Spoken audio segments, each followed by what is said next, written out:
90 días. Estados Unidos ha anunciado nuevas predicciones sobre el final de la guerra. Esto lleva ocurriendo ya 4 años.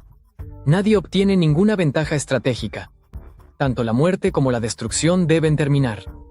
Putin pidió a Bush que incluyera a Rusia en la OTAN. Debo decir que, por supuesto, continuaremos nuestra relación en el futuro. Tramo récord. Alemania ha destinado 160 millones de euros para la restauración del sector energético de Ucrania. Patriota sediento de sangre. Solovyov declaró la toma de nuevos territorios. Nos anexaremos un territorio igual al de Groenlandia, recortándolo, ya saben, como un filete de países europeos y no solo para garantizar nuestra seguridad. Talento actoral. Solovyov casi se echó a llorar al recibir una orden del dictador. La guerra le devolvió el verdadero sentido a mi generación, que en algún momento pensaron que la patria ya no existía. Esto no es Moscú. Los rusos mostraron el contraste entre las decoraciones navideñas de la capital y las de las regiones.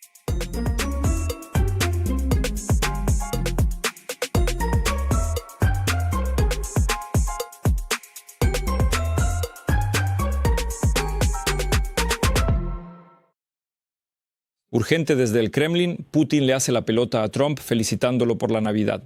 Además, el embajador de Estados Unidos ante la OTAN, Whitaker, declara que la guerra en Ucrania podría terminar en 3 meses y que Estados Unidos presionará tanto a Rusia como al gobierno oficial de Kiev. Al mismo tiempo, la prensa occidental escribe que el Kremlin rechazó la versión del plan de paz presentada por Zelensky y en Estados Unidos desclasificaron las transcripciones de las conversaciones entre Putin y Bush hijo. Atención, en 2001 resulta que Putin ya consideraba que Ucrania no existía, pero al mismo tiempo pedía que Rusia fuera admitida en la OTAN. No solo nosotros hemos reuniido las cuestiones internacionales más importantes en el reportaje. Vamos a verlo y después discutiremos todos los detalles con Roman Tsibalyuk. ¿Vamos allá? ¿Qué tienen en común Donald Trump, el cantante Michael Jackson, el multimillonario Bill Gates y el expresidente de Estados Unidos Bill Clinton? No entiendo por qué el caso de Jeffrey Epstein debería interesarle a alguien. No solo estos, sino muchos otros nombres aparecen en los materiales del caso de Jeffrey Epstein, el financiero acusado de explotación sexual de menores y trata de personas. Posteriormente se ahorcó en la cárcel. El FBI y la Oficina del Inspector General están trabajando en ello. Llegaremos al fondo de lo que sucedió. Permítanme asegurarles que la investigación continuará respecto a cualquiera que esté implicado en el caso Epstein, y todos sus cómplices no deben relajarse. Las víctimas merecen justicia y la obtendrán. El propio presidente de Estados Unidos, al inicio de su mandato, prometió revelar todos los detalles de este caso, pero pospuso ese momento tanto como pudo y luego cambió de opinión, lo cual no fue del agrado del Senado estadounidense. El pueblo estadounidense merece conocer la verdad. ¿Qué están ocultando la administración Trump y el Departamento de Justicia? ¿Qué están ocultando ustedes? Pero al parecer realmente había algo que ocultar. Aunque Trump niega que tuviera una relación cercana con Epstein, ¿está realmente tan preocupado por su reputación? No tuve el privilegio de visitar su isla. Y me negué. Pero muchos de los habitantes de Palm Beach fueron invitados a su isla. En uno de los momentos más oportunos, me negué. No quería ir a su isla. Sin embargo, el presidente de Estados Unidos sí permitió la publicación. Entre otros materiales, también aparecen fotos con Trump. Incluso se señala que él sí voló en el avión privado de Epstein. Mucho más a menudo de lo que se había informado antes.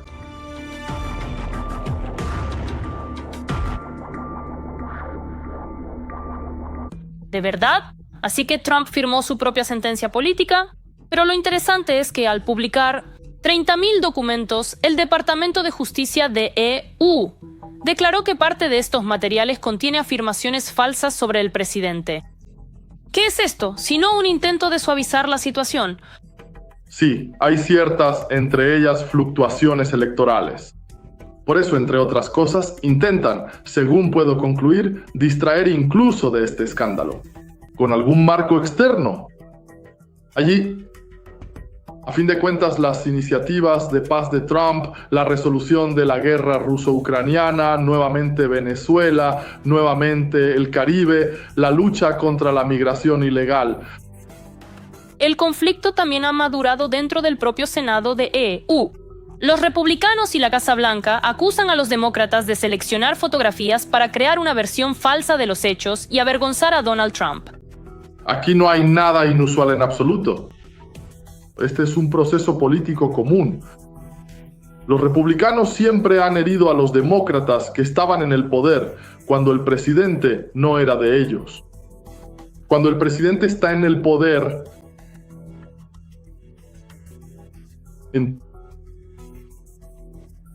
noviembre, el 11º mes del año, un periodo de transición y cambios significativos. En 2026 celebrarán elecciones Cámara de Representantes. ¿Los demócratas han decidido ganar de esta manera? A mediados a finales del verano, lo más probable es que aumente esta bola de presión política sobre Trump y su equipo a través de cualquier escándalo, mediante cualquier instrumento de presión interna.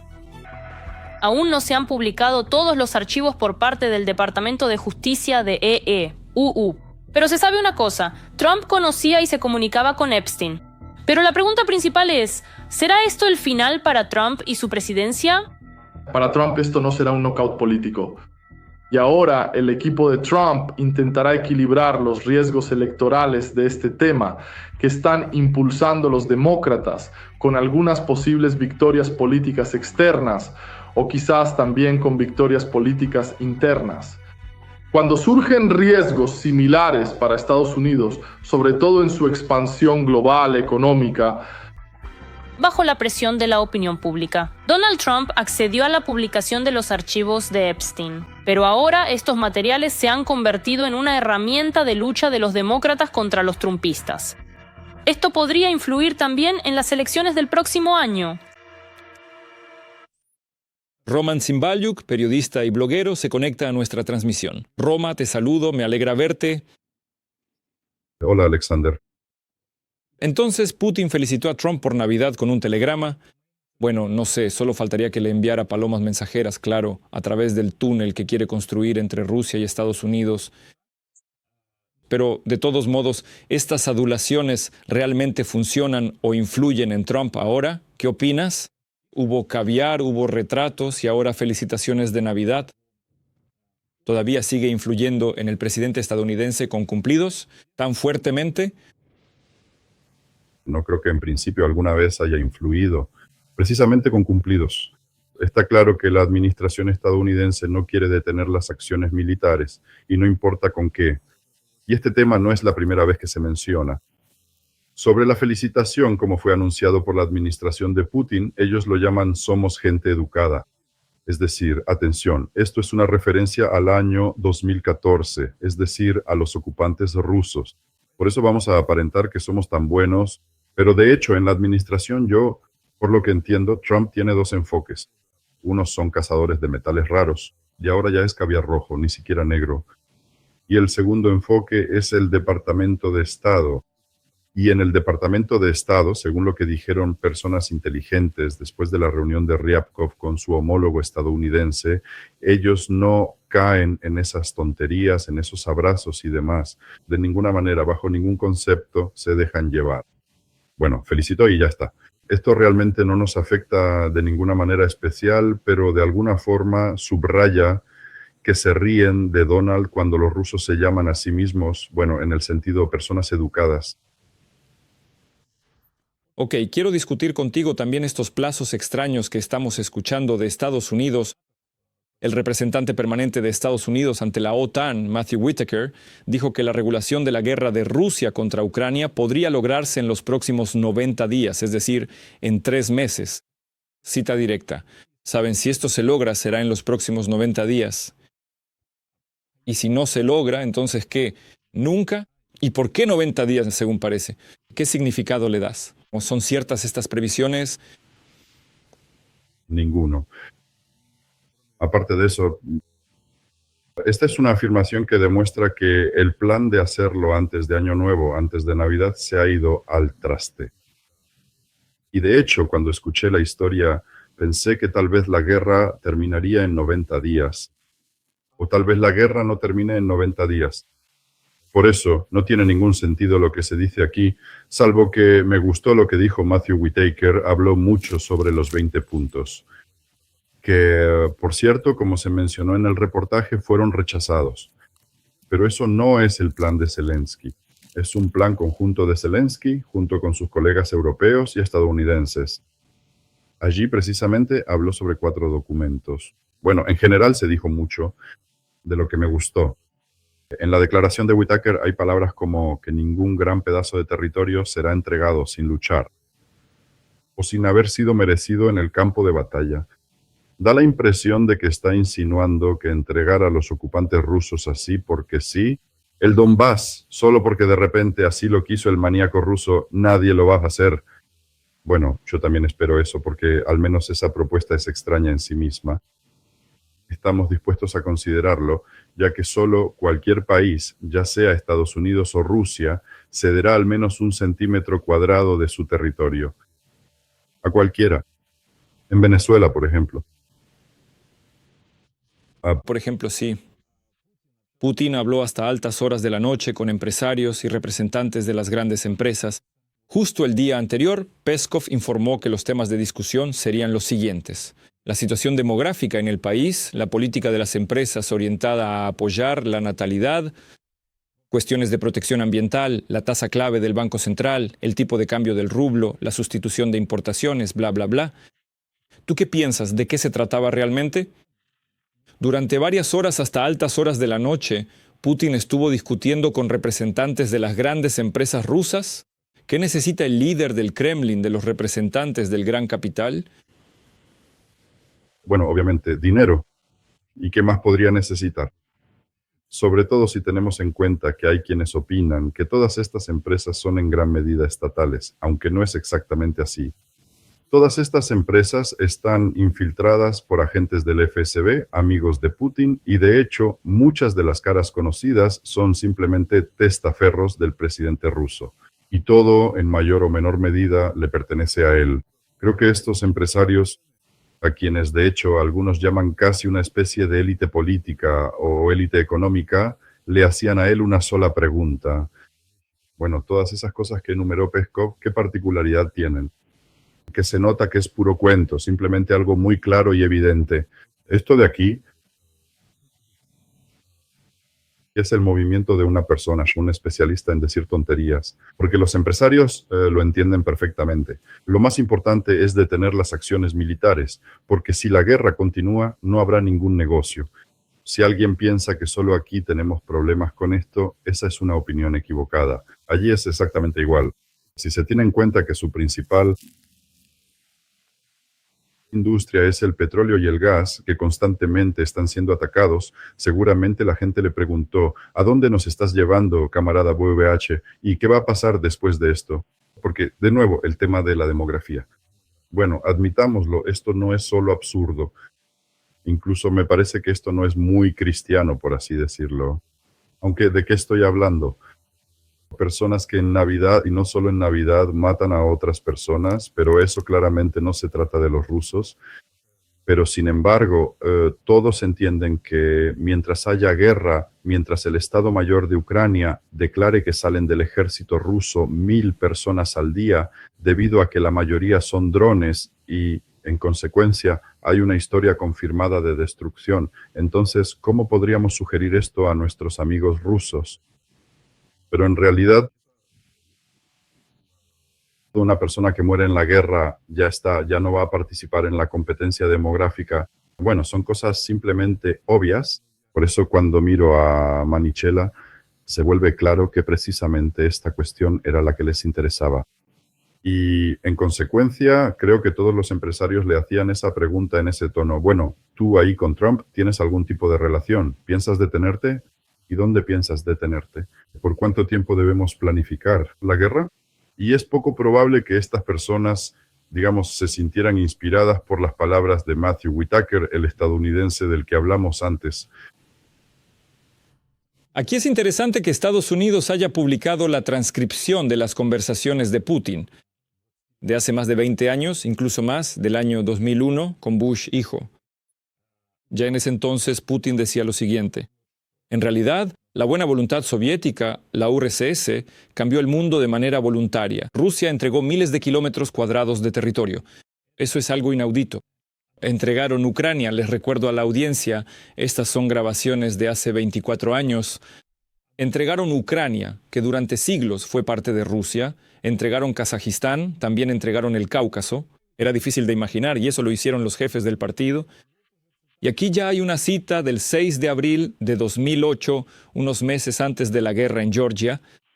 Esto será algo nuevo para ustedes, pero quiero subrayar que la adhesión a la OTAN de un país como Ucrania creará, a largo plazo, un campo de conflicto entre ustedes y nosotros, una confrontación a largo plazo, dice Putin. A la pregunta aclaratoria de Bush, él habla de Ucrania como un país creado artificialmente. Bueno, y ahí también hay evidencia de que Putin mismo en general consideraba la opción de que Rusia ingresara a la OTAN.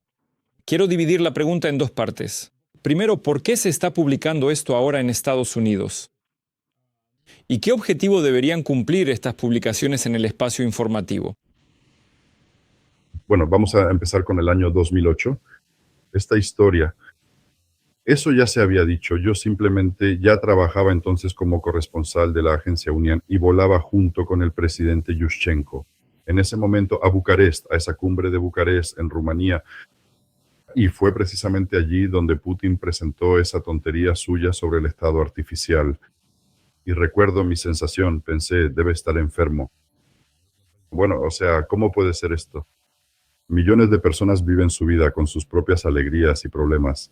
Llega algún imbécil, perdón por la franqueza, y dice semejantes cosas. Es decir, automáticamente con esa frase, estado artificial está allanando el camino hacia la guerra, pero con eso ya se las arregló. Solo volviendo a sus declaraciones de 2001. Entonces resulta que hay que matar también a los kazajos, a Armenia, Azerbaiyán, Georgia. Y si seguimos analizando esta historia, también empezarán a hablar de Asia Central, de Tayikistán, de Uzbekistán y así sucesivamente. Entonces, la historia de los jefes del partido es simple como una puerta. Cuando después del colapso del Imperio Ruso hubo una guerra civil, los comunistas, para que los estados nacionales, este estado, aún no existían, pero en general, para atraer de alguna manera a su lado a las personas que luchaban por sus propios estados, propusieron este elemento de las repúblicas soviéticas y de hecho también existía el plan de crear entre 40 y 50 repúblicas soviéticas después de alguna gran y maravillosa guerra. Pero esa ya es otra historia. Es decir, a lo que voy es Lenin, a quien él considera una persona que cometió un gran error, por alguna razón sigue estando en Moscú, en el centro de la ciudad, ya sea como momia o lo que quede de él. Por eso lo señalo. Los rusos siempre han sido agresivos y Putin está enfermo desde hace mucho, mucho tiempo. Simplemente quiero decirles a todos los que leen esto o, por ejemplo, nos escuchan, que en realidad esto es un diagnóstico. Y hay que recordarles a todos que hasta 2014 Rusia tenía influencia política en todo el territorio de Ucrania, incluidas todas las regiones occidentales. Y ahora, bueno, lo siento, ese tiempo ya pasó y ese tiempo terminó bajo Vladimir Putin, así como bajo Vladimir Putin ocurrieron todas las olas de expansión de la alianza, lo cual todos deben recordar. Allí, entonces, la primera ola fue en 1999. Y decir que Putin no estaba allí en absoluto, como dicen en la élite rusa, no es cierto. Bueno, sí, tenía ese despegue turbo allí en el 99, y todas las demás olas de expansión también ocurrieron bajo Putin. Y el último, por tanto, es lo que tenemos desde hace 23 a 24 años ya, durante la guerra contra Ucrania. Y si la OTAN se expande, entonces por alguna razón piensan que se trata de algún tipo de destino maligno o algo más. No, la gente solo quiere protegerse de Rusia. No es casualidad que este preámbulo apareciera en la Constitución de Ucrania afirmando que nuestro objetivo es unirnos a la alianza. ¿Por qué pasó esto? ¿Qué tipo de uno teníamos? 19, 18, 16 años. Lo vi hace poco y lo olvidé. Bueno, lo que quiero decir es que fue después de la anexión de Crimea, cuando atacaron un estado neutral, ucranio. Está claro que es cuestión de tiempo antes de que los políticos ucranianos, en busca de seguridad, enunciará este objetivo, porque no tenemos otros bloques cerca. Vamos a recordar. La constitución ucraniana fue promulgada durante el gobierno de Petro Poroshenko, pero ¿cómo es ahora y qué dice al respecto? Esto fue en 2019, por supuesto, el año en que el presidente Zelensky habló de esto. Allí, aunque parezca que son tan diferentes, que en general no se parecen en nada el uno al otro, Zelensky y Poroshenko. Él dice que, por supuesto, la adhesión a la alianza es una decisión de la OTAN, pero nosotros ya hemos tomado nuestra decisión al respecto. Atención, pregunta. ¿De dónde proviene esa continuidad en las decisiones clave de política exterior de los presidentes ucranianos que, dicho suavemente, no se llevan bien entre sí?